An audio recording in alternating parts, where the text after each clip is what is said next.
can't feel. Oh, oh, oh. Don't you want me like I want you, baby? Don't you need me like I need you now? Sleep tomorrow, but tonight go crazy. All you gotta do is just meet me at the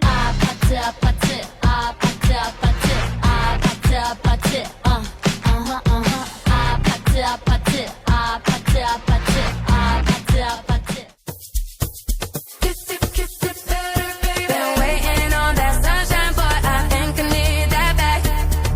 Can't do it like that. No one else gon' get it like that. So I argue, you yeah, but you take me back.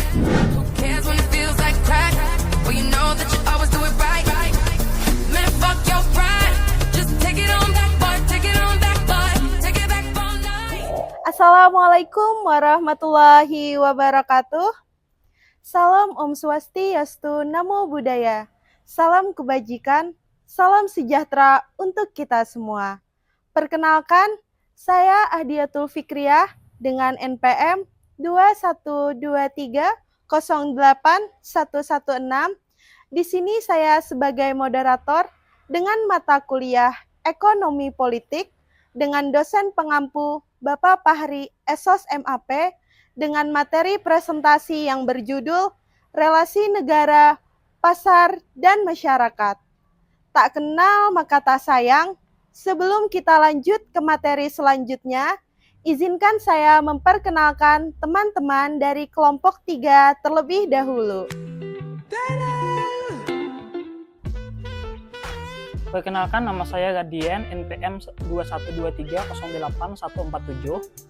Perkenalkan, nama saya Muhammad Ehsan Adami, NPM 212308134. Perkenalkan, nama saya Maulida, NPM 212308138. Perkenalkan, nama saya Hairunisa, NPM 212308133.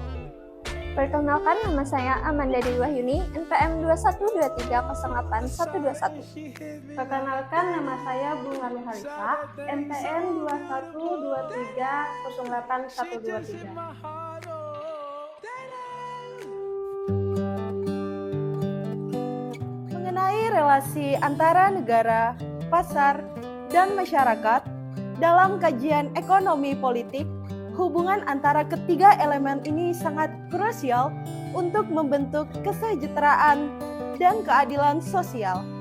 Negara memiliki peran penting dalam menyediakan infrastruktur dan layanan yang tidak mampu disediakan oleh sektor swasta.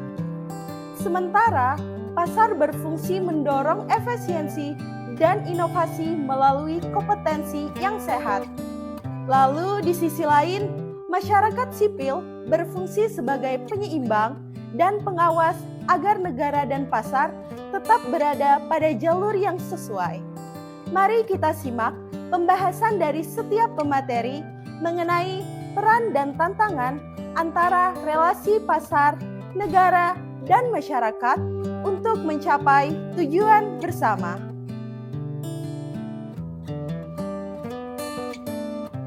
Relasi negara dan pasar dalam kajian ekonomi politik, yaitu ketika kebijakan ekonomi dikeluarkan bukanlah tanpa ada kepentingan kekuasaan. Dalam menjalankan program-program pembangunan, negara tidak bisa berjalan sendiri.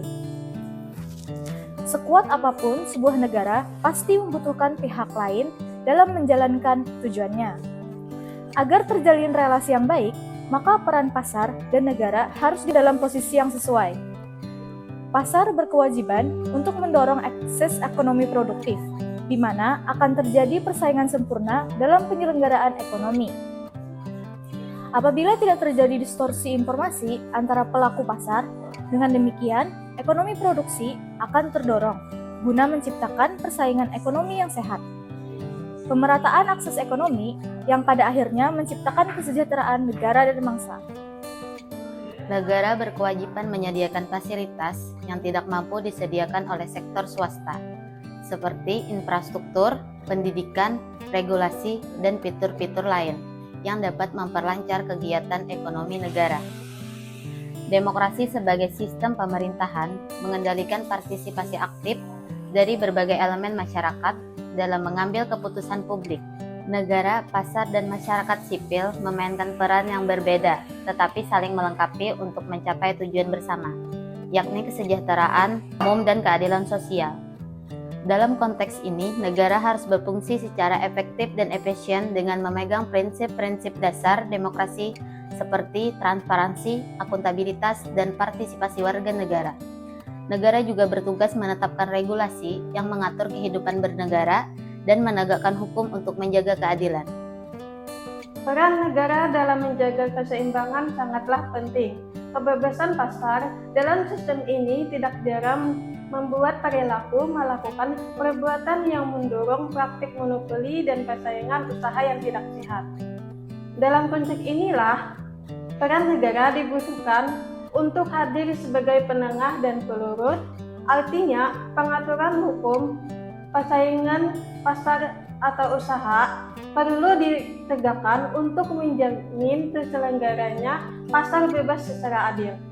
Negara-negara di seluruh dunia telah memiliki undang-undang anti monopoli dan persaingan usaha yang sehat, dan lebih dari 20 negara lainnya sedang berupaya menyusun aturan hukum perundangan yang sama. Nah, langkah negara-negara tersebut mengarah pada satu tujuan yang sama, yakni meletakkan dasar bagi aturan hukum untuk melakukan regulasi guna menciptakan iklim persaingan usaha yang sehat. Pasar juga mendorong pemanfaatan sumber daya secara optimal melalui mekanisme harga yang mencerminkan kelangkaan dan permintaan.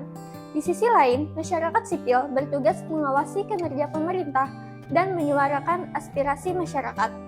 Mereka berfungsi sebagai penyalur aspirasi dan kepentingan warga negara yang mungkin tidak terwakili dalam struktur formal pemerintahan.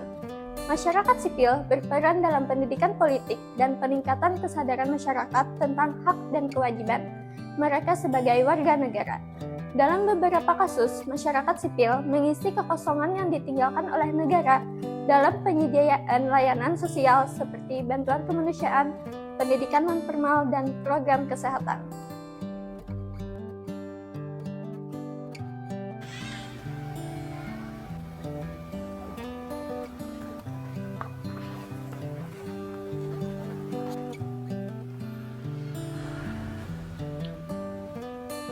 Masyarakat sipil berfungsi sebagai penyeimbang kekuatan negara dan pasar, serta memainkan peran penting dalam memperjuangkan hak-hak warga negara dan menyuarakan kepentingan publik. Negara, pasar, dan masyarakat sipil dituntut untuk berintegrasi dan berkolaborasi dalam mencapai keseimbangan antara kepentingan umum dan kepentingan individu. Negara harus menyediakan kerangka regulasi yang memungkinkan pasar berfungsi secara efisien sambil melindungi hak-hak warga negara.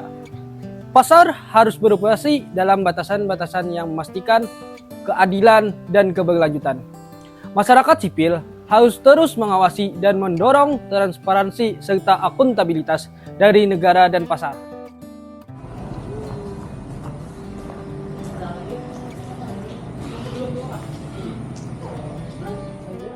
Kolaborasi antara negara, pasar, dan masyarakat sipil sangatlah penting untuk mengatasi tantangan-tantangan global seperti kemiskinan, ketidaksetaraan, dan perubahan iklim. Dengan memanfaatkan kekuatan masing-masing elemen, demokrasi dapat berfungsi secara efektif untuk mencapai pembangunan yang inklusif dan berkelanjutan, serta mampu menghadapi tantangan-tantangan modern yang kompleks. Secara keseluruhan, peran dan posisi negara terlihat menguat di tengah pasar yang cenderung lebih terbuka dan kompetitif dengan adanya upaya yang kuat dari negara untuk mendorong investasi, pembangunan infrastruktur, dan digitalisasi. Upaya ini bertujuan untuk menciptakan iklim bisnis yang kondusif dan meningkatkan daya saing ekonomi Indonesia di kancah global.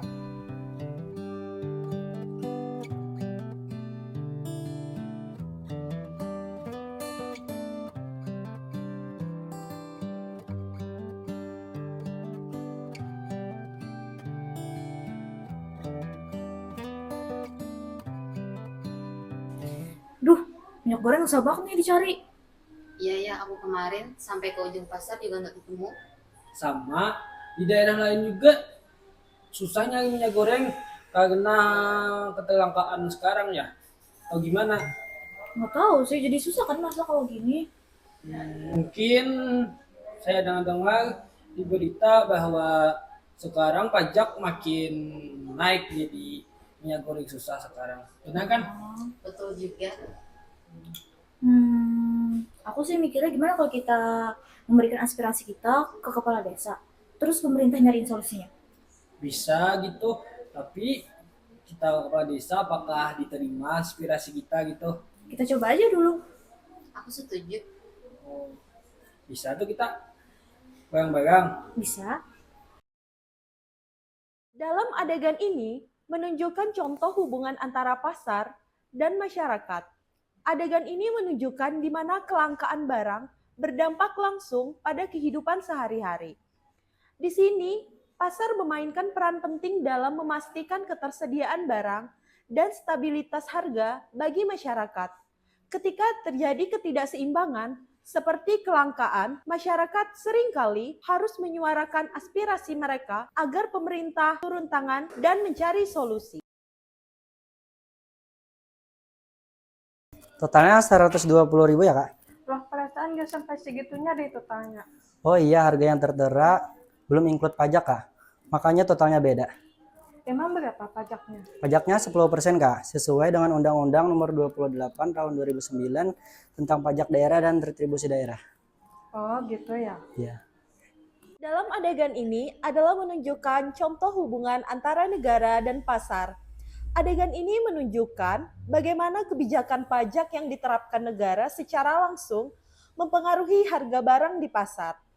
Pajak sebagai salah satu instrumen kebijakan negara berfungsi untuk mendukung pembangunan melalui pendapatan negara.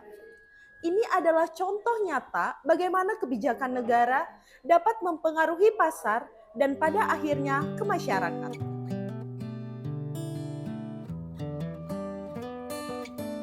Dari sini, kita dapat menyimpulkan bahwa hubungan antara negara, pasar, dan masyarakat adalah sangat penting dalam menciptakan kesejahteraan bersama. Negara juga memiliki peran yang sangat penting dalam menyediakan fasilitas dan regulasi yang tidak disediakan oleh pasar, seperti infrastruktur, pendidikan, dan kebijakan pajak. Di sisi lain, pasar berfungsi sebagai pendorong efisiensi, inovasi, dan penyedia lapangan kerja melalui kompetensi yang sehat. Dan juga masyarakat sebagai penerima manfaat berperan dalam mengawasi jalannya pemerintahan dan pasar agar tetap adil dan transparan. Ketika terjadi ketidakseimbangan, masyarakat dapat menyuarakan aspirasi mereka, dan disinilah peran negara sering dibutuhkan sebagai penengah. Kolaborasi antara ketiga elemen tersebut menjaga keadilan, pasar yang mendorong efisiensi, dan masyarakat yang berperan aktif berpartisipasi diharapkan dapat menciptakan kesejahteraan yang inklusif dan berkelanjutan. Sekian presentasi dari kami kelompok 3. Kami izin pamit undur diri. Apabila ada salah kata mohon dimaafkan. Wabillahi taufiq wal hidayah. Wassalamualaikum warahmatullahi wabarakatuh.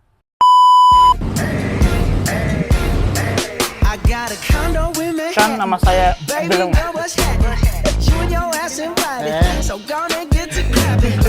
Tempatkan dalam posisi yang sesuai. Turn around and drop it for a plan. Drop it for me. I'll rent a beach house in Miami. Wake up with no jammies. Lobster tail for dinner. Julio served that scampi. You got it if you want it. Got it if you want it. Said you got it if you want it. Take my word if you want it. Jump in the Cadillac. Lambatnya datang. Anything you want. You deserve it, baby. You deserve it all.